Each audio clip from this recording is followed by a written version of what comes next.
Donc maintenant, on peut passer au temps des questions si vous en avez.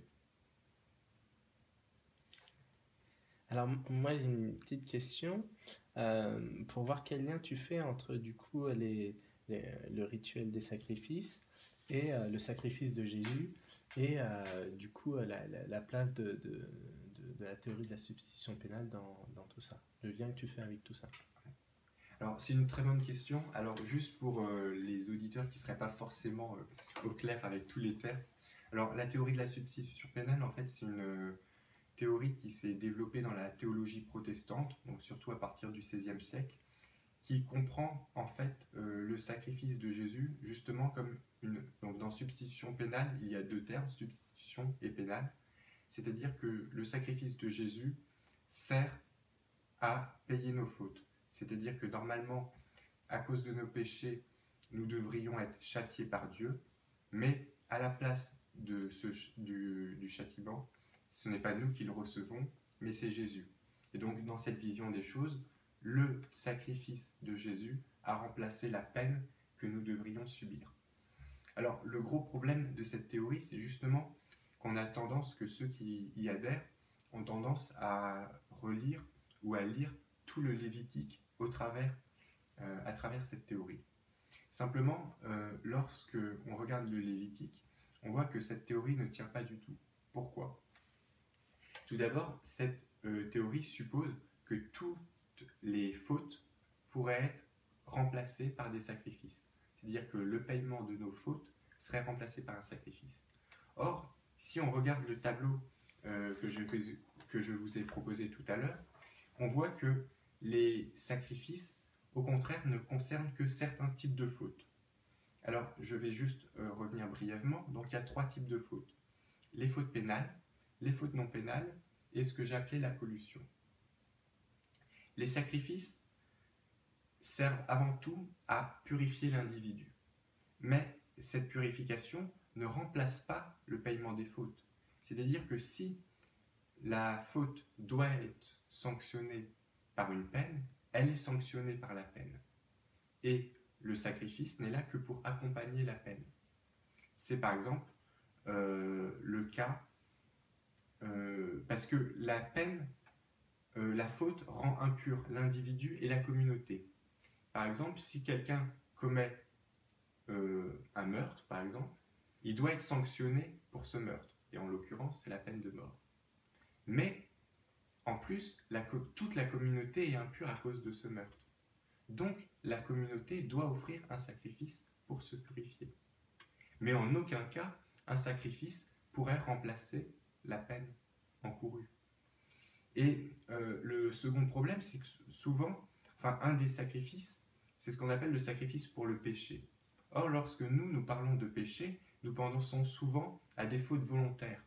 Or, dans la Bible, et notamment dans le Lévitique, le sacrifice pour le péché ne concerne justement au contraire que les fautes, disons, par inadvertance. Et j'aimerais juste vous lire le chapitre 4, enfin quelques extraits qui concernent justement le sacrifice pour le péché. Donc, le chapitre 4 est divisé en fait en 4 parties qui expliquent à chaque fois pour le grand prêtre, pour la communauté d'Israël, pour un chef et pour une personne lambda. Or, à chaque fois, qu'est-ce qu'on dit? L'Éternel parla à Moïse et dit, parle aux enfants d'Israël et dit, lorsque quelqu'un péchera involontairement contre l'un des commandements de l'Éternel en faisant des choses qui ne doivent point se faire, etc. Et on nous parle du sacrifice pour le péché. Ensuite, si c'est toute l'assemblée d'Israël qui a péché involontairement et sans s'en apercevoir, en faisant contre l'un des commandements de l'Éternel des choses qui ne doivent point se faire, etc. Ensuite, verset 22, si c'est un chef qui a péché en faisant involontairement, et dernier exemple, si c'est quelqu'un du peuple qui a péché involontairement en faisant contre l'un des commandements. Donc on voit qu'à chaque fois, le rédacteur prend soin de préciser que les péchés, que le sacrifice pour les péchés ne peuvent couvrir que les péchés involontaires. Ce qui est en fait exactement le contraire de ce qu'on imagine couramment. Donc, pour revenir sur la question de la substitution pénale, l'idée qu'un sacrifice puisse remplacer une peine est totalement étrangère à la Bible. Les sacrifices sont là pour effacer l'impureté, donc ils peuvent être efficaces soit pour les souillures ou les fautes qui rendent impurs mais sans nécessité de sanction, soit pour accompagner une sanction, mais jamais pour la remplacer. Il n'y a donc pas de substitution pénale en tant que telle. D'accord, d'accord. Et tu parles beaucoup en termes d'impur et de pur. Quel parallèle on peut faire avec les notions morales de bien et de mal? Est-ce qu'il y en a ou est-ce qu'il n'y en a pas?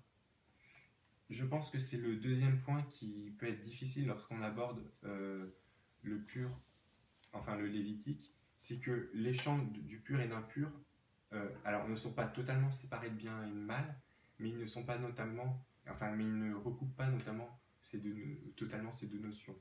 C'est-à-dire qu'il y a un lien entre le pur et le bien, et l'impur et le mal, ça c'est certain, mais en même temps, on ne peut pas dire que l'impur serait forcément moralement mal. L'exemple le plus simple et qui est intéressant, c'est le cas de l'accouchement. Comme je l'ai signalé, l'accouchement, alors c'est très intéressant pour deux raisons.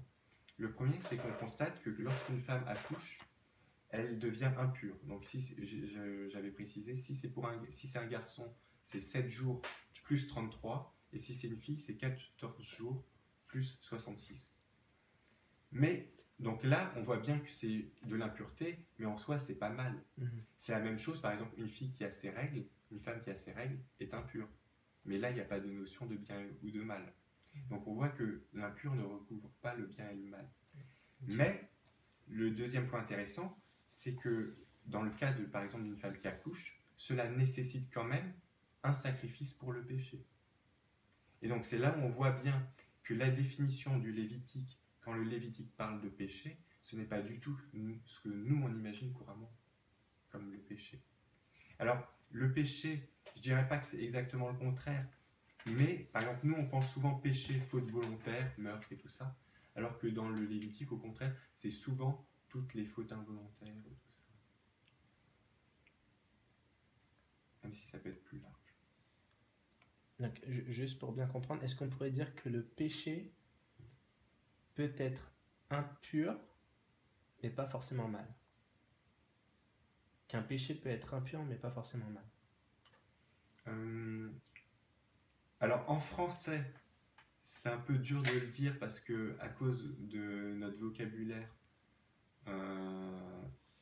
si on présente les choses aux gens de cette manière, ça va totalement les embrouiller. C'est-à-dire que la notion de péché est trop associée au mal, comme on l'entend. Ouais, voilà, Par contre, si on passait par les termes hébreux, il faudrait vérifier. Alors, j'ai pas eu le temps, mais je pense même que je l'ai lu, mais il faudrait que j'aille vérifier plus en détail. Donc, je dis ça sans trop l'affirmer, mais voilà. Je crois que dans le terme hébreu de péché, donc atat, il y a une notion même en quelque sorte d'erreur ou d'involontaire. C'est-à-dire que c'est presque quelque chose dont la personne n'est pas responsable. D'accord. C'est-à-dire que je crois que dans le terme hébreu même, il y a cette idée de notion involontaire. Et c'est-à-dire que pour parler des fautes, ce que nous on appelle des péchés, la Bible utilisera plutôt d'autres termes en fait. Mais ça, il faudrait une étude de vocabulaire un peu plus approfondie que j'ai pas eu le temps de faire, mais je compléterai plus tard. C'est-à-dire que si on regarde les termes hébreux qui sont utilisés, on voit que par exemple, c'est d'autres termes des fois pour désigner ce que nous on appelle les péchés. D'accord. Donc ce que Dieu considère impur, en fait, c'est pas forcément mal, c'est parfois, c'est juste tout ce qui n'est pas saint en fait, c'est ça? Alors, j'en avais parlé rapidement en introduction. Il y a déjà deux grands espaces. Il y a le saint et le profane. Ouais. Le saint, c'est ce qui touche Dieu. C'est-à-dire que la sainteté, c'est l'essence même de Dieu. Et le profane, c'est ce qui concerne l'homme. Au sein du profane, tu as ce qui est pur et ce qui est impur. Normalement, le saint et le profane sont séparés.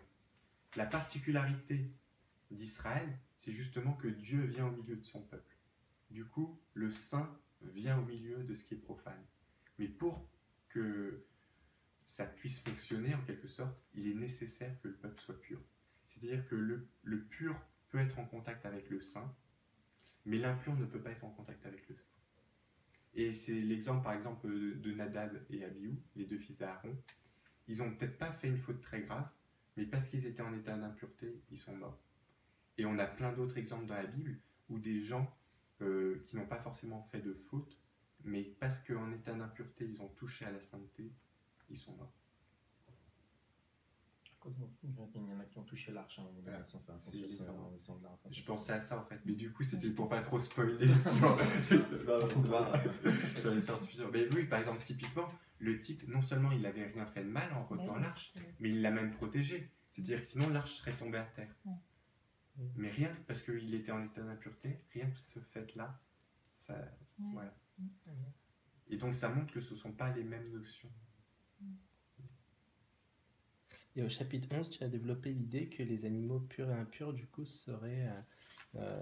enfin, la raison pour laquelle ils seraient rangés d'un côté ou de l'autre, ça serait par rapport aux pratiques des peuples aux alentours. Et est-ce que ça pourrait pas être aussi pour des raisons pratiques? Par exemple, on sait que le porc, c'est une viande qui est difficile à conserver. Est-ce que, quelque part, Alors, Dieu n'aurait pas fait ça aussi pour des raisons purement pratiques concernant certains animaux ou même concernant certaines pratiques comme le sang, tout ça, les règles? Alors en fait, justement, là on peut rapidement parler des grandes hypothèses qui ont été formulées pour expliquer pourquoi il y a des animaux purs, pourquoi il y a des animaux impurs. Surtout que dans le texte biblique, vous pourrez lire, c'est assez obscur les critères. Alors en gros, il y a 3 ou 4 hypothèses. Le premier, c'est que c'est purement arbitraire. C'est-à-dire que Dieu a décrété tels sont impurs, tels sont purs, tels sont impurs, juste pour que le peuple d'Israël, enfin juste une loi, pour qu'il y ait une règle, ils devaient y obéir. Voilà, juste pour leur apprendre à obéir. Ça, c'est la première hypothèse. La deuxième, à laquelle tu fais allusion, c'est ce qu'on appelle un peu l'hypothèse hygiéniste, ou hygiénique, je ne sais pas trop. C'est l'idée que toutes ces règles alimentaires, toutes ces prescriptions, étaient en fait là pour l'hygiène, parce que pour le peuple et tout ça. Et notamment, je sais qu'il y a une thèse, par exemple, de médecine qui a été soutenue il n'y a pas très longtemps sur la question, mais j'ai pas eu le temps de la consulter. Alors, cette hypothèse est notamment souvent avancée, par exemple, par certains apologètes musulmans, par exemple, pour justement justifier l'interdiction du porc, en disant que le porc, c'est un animal. Miracle du Coran. Voilà. La troisième interprétation, c'est de voir des symboles, en fait de chercher une explication allégorique. Ça a été beaucoup développé notamment à partir de Philon d'Alexandrie, puis par les premiers chrétiens, par exemple la fameuse épître de Barnabé, où vous lisez les pères de l'Église, c'est l'explication qu'ils vous proposeront. C'est-à-dire qu'ils chercheront, par exemple... Enfin, des fois c'est très compliqué, mais par exemple, voilà, le fait qu'il rumine sans avoir le sabot fendu, ça veut dire telle chose, et donc derrière il y a plein d'explications morales et tout ça. Et la quatrième explication que j'avais avancée à titre d'hypothèse, c'était le fait que c'était plutôt pour les séparer des autres peuples. D'un sens, ça rejoint un peu la première, simplement la différence c'est de dire que le choix des animaux n'est pas forcément arbitraire. Ça peut être en fonction de ce que les autres peuples pouvaient faire. Et il y a plusieurs indices. Après, honnêtement, moi, je penche plutôt pour la quatrième explication. Mais déjà, elles ne sont pas exclusives les unes des autres. Hein. Et puis, il n'y a pas non plus, je trouve, de preuves déterminantes pour... voilà. C'est une question on peut y réfléchir. Voilà. Mais ce qui me semble important quand même, par contre, de préciser, c'est que ce pas des animaux qui seraient en eux-mêmes impurs. Parce que dans la création, il est bien dit que tout est bon à la fin de la Genèse. Et ça, c'est important. Je pense donc c'est surtout important. Donc ça a été donné comme loi à Israël, mais c'est pas quelque chose qui serait une sorte... parce que ça existait aussi chez d'autres peuples. Après, on peut aussi dire que ça fait partie de leur éducation. Voilà. C'est comme aussi pourquoi les sacrifices. Voilà. Pédagogue. Voilà, il y a tout cet aspect pédagogique. Et juste pour une mais du coup, je suis parti vérifier un verset. Et c'est vrai que cet épisode où Pierre est envoyé par Dieu, du coup, vers les païens, Oui. il est dit que enfin, Pierre, du coup, dit non, Seigneur, je ne mangerai pas quelque chose qui est souillé. Et Dieu lui répond au verset 9, ce que Dieu a déclaré pur, ne le regarde pas comme souillé. Donc, on voit bien qu'il y a ce côté-là. Dieu dit que ça, c'est pur, donc maintenant, c'est pur.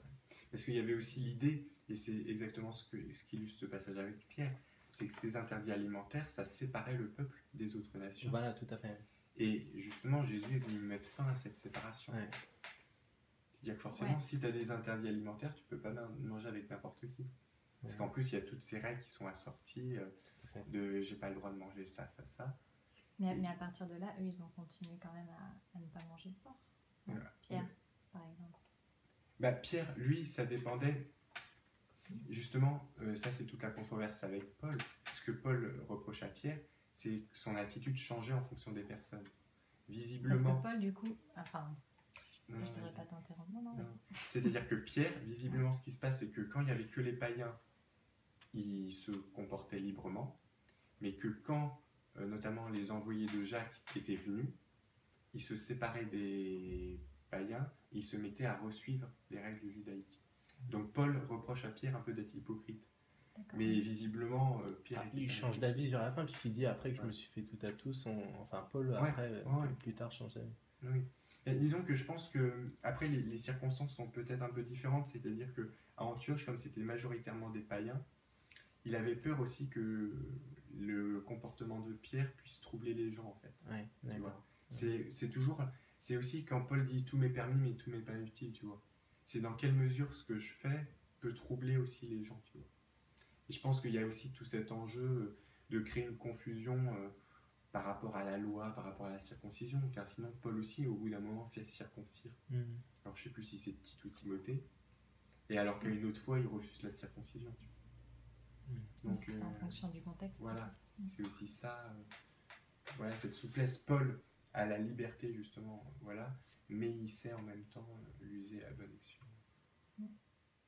Pourquoi les sacrifices? Alors c'est une bonne question. Est-ce que Dieu aurait eu besoin du culte sacrificiel ou pas? Alors ce qui est intéressant, c'est que les rabbins juifs, et notamment par exemple Maïmonide, dans son guide des égarés, développe explicitement l'idée qu'en fait Dieu n'a pas besoin du culte sacrificiel en tant que tel, mais qu'il l'a mis à la fois comme instrument pédagogique et aussi comme protection. C'est-à-dire que si le peuple n'avait pas eu ce culte matériel, le grand danger, c'était qu'il aille en fait vers le culte d'autres dieux. C'est-à-dire que c'était tellement, cette mentalité de sacrifice était tellement imprégnée, cet aspect de sacrifice était tellement imprégné dans les mentalités de l'époque qu'on ne pouvait pas imaginer rendre un culte à une divinité sans sacrifice. Donc Dieu a concédé ce culte-là, et on verra que les prophètes vont dans ce sens-là, puisque par exemple, je crois que c'est Jérémie, dit explicitement, lorsque vous êtes sortis du pays d'Égypte, je ne vous ai prescrit aucun sacrifice. Ouais. Et on va voir que quand on fera les prophètes, on voit qu'ils ne vont pas attaquer de face le culte sacrificiel, mais ils vont bien expliquer que ce n'est pas là l'essentiel. C'est-à-dire que le culte sacrificiel était pas du tout négatif, il était très important, mais il a été donné avant tout pour protéger le peuple, pour éviter qu'il aille vers d'autres dieux, et pour petit à petit l'amener aussi vers le vrai culte de Dieu. C'est-à-dire que, par exemple, on a parlé tout à l'heure des sacrifices pour les enfants, des sacrifices d'enfants, justement. On sait que ces peuples-là pratiquaient beaucoup ces sacrifices-là. Notamment, je ne sais pas si vous avez quelques souvenirs à Carthage. Vous vous souvenez un peu de Carthage? Ce qui avait beaucoup choqué les Romains, c'était les sacrifices d'enfants, qui étaient pratiqués à grande échelle. Alors vous me direz quel est le rapport entre Carthage et la Bible? Mais Carthage est une cité phénicienne. Et les Phéniciens viennent en fait justement de Tyr, de Sidon et tout ça. Donc c'est ces peuples-là dont on parle dans la Bible. Et en fait, on sait qu'effectivement, ils avaient une grande proportion à faire des sacrifices d'enfants. Donc là, on voit que Dieu va introduire les sacrifices tout en posant un cadre, déjà en écartant les sacrifices d'enfants. Après, on va voir que, alors dans la Torah, les sacrifices d'enfants vont être écartés grâce au rachat, ce qu'on appelle le rachat, c'est-à-dire qu'à la place de sacrifier des enfants, Dieu va leur dire, vous devez sacrifier un animal. Donc ça prouve que les gens étaient... Et après, on va voir que les prophètes, aussi bien Jérémie que Ézéchiel, vont aussi combattre, de manière différente d'ailleurs, mais vont tous les deux combattre les sacrifices d'enfants. Et ce qui n'est pas gagné, puisque dans les livres historiques, on a plusieurs exemples, aussi bien de rois d'Israël que de rois des peuples aux alentours qui pratiquent ce genre de sacrifice. Mais on en parlera dans les prochaines séances. Les sacrifices, quelque part, c'était juste là pour les séparer des autres, pour les protéger. Ben non, justement, en quoi est-ce que dans ce cas-là, c'est un pédagogue pour conduire à Christ, en fait? Parce qu'on a un peu l'impression que... moi, j'ai toujours compris que ces sacrifices étaient là pour, justement... parce que le but ultime, le but qui était là depuis le début, c'était Christ, justement. Et que du coup, il fallait ces sacrifices-là pour avoir une image. Mais je pense que les deux fonctions, en fait, ne sont pas exclusives. C'est-à-dire que Dieu a effectivement donné ces sacrifices pour protéger les Israélites, mais qu'ensuite, il s'est servi de cette forme de ces sacrifices. Il a donné des règles particulières pour nous parler de Christ, tu vois. Car justement, tout ce que j'ai décrit dans le Lévitique, on voit que c'est quand même très spécifique aux Israélites. C'est-à-dire que certains de ces sacrifices se retrouvent chez d'autres peuples. Mais par exemple, alors il faudrait que je vérifie, mais par exemple le sacrifice de réparation, je crois que c'est parmi les peuples aux alentours, c'est attesté que chez les Israélites. Donc je dirais que l'organisation précise du culte, justement, est là pour nous parler de Jésus. Mais donc Dieu s'est servi, tu vois, de ça. Mais à la base, il aurait pu trouver un autre moyen. Mais il aurait pu tout à fait le faire autrement, tu vois. C'est lui qui a choisi. Attends, c'était quoi la question? Non, parce que j'ai répondu en fait. Non, par rapport de sauver le monde. Dans le sens où c'est-à-dire que le sacrifice de Jésus était prévu. Mais après, il faut bien voir. Mais je veux dire, il aurait pu. Parce qu'en fait, j'allais pas répondre au bon. Il aurait pu choisir autre chose pour éduquer le peuple, tu vois, pour nous parler de Jésus. Par exemple, même dès la Genèse, on a des préfigurations de Christ. Par exemple, le déluge, tu vois. Et il aurait pu choisir plein d'autres choses pour nous parler de Christ. Simplement, comme il a donné ce système sacrificiel au peuple, il s'est en plus servi de ce système pour nous parler de Christ. Mais il n'aurait pas eu besoin de le donner au peuple d'Israël, il aurait très bien pu imaginer autre chose pour nous parler de Jésus. C'est-à-dire qu'il aurait pu, tu vois, il n'avait pas besoin de... C'est pour ça qu'on a aussi cette notion, tout à l'heure on parlait du fait que la culpabilité, ce genre de choses, c'est que du coup, ce type, les sacrifices étaient aussi une manière d'atteindre le peuple, dans le sens où, en tant qu'humain, on a cette culpabilité, on se sent de devoir quelque chose, qui fait que du coup, physiquement, le fait de faire un sacrifice, ça nous apaise nous, en fait, dans un certain sens. Je pense, c'est aussi, bon après les psychologues seraient plus experts que moi pour répondre, je pense que c'est aussi tout un travail pédagogique pour les êtres humains eux-mêmes, c'est-à-dire que de prendre conscience déjà de leur faute, de ne pas se dire ah bah c'est pas grave, voilà. Le fait que même pour des choses qui peuvent nous paraître tout à fait anecdotiques, bah voilà, on doit faire un sacrifice, et bien ça permet déjà de prendre conscience, et je pense que ça fait partie du travail de restauration. Parce que si on veut changer notre comportement, il faut déjà voir ce qui ne va pas. Le simple fait, je ne sais pas moi, par exemple, de tuer quelqu'un, bah, nous aujourd'hui, on pourrait dire bah, c'est mal, sauf que je veux dire, c'est pas du tout évident. Il y a plein de cultures qui peuvent intégrer le meurtre dans leurs schémas mentaux et même le rendre obligatoire. Je vais donner un exemple tout simple, à Sparte. À Sparte, avant... alors comment dire ça? Enfin, avant de devenir adulte, les jeunes garçons ont une épreuve où ils restent pendant un certain temps hors de la cité, sans rien.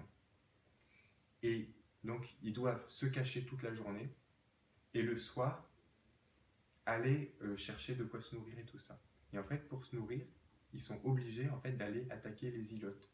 Les ilotes, c'était les esclaves qui étaient sur place, et donc de les tuer. Et là, ici, on voit que le meurtre est intégré à l'initiation. C'est-à-dire, on est obligé de tuer des gens pour devenir un citoyen adulte. C'est un guerre game, en fait. C'est ça. Et donc, je donne un exemple tout simple, mais quand on lit les textes, quand on lit un peu des textes, ce qui se passe dans l'Antiquité, on voit que des choses qui nous paraissent évidentes à nous ne l'étaient pas forcément du tout. Donc c'est là où il y a tout ce travail pédagogique.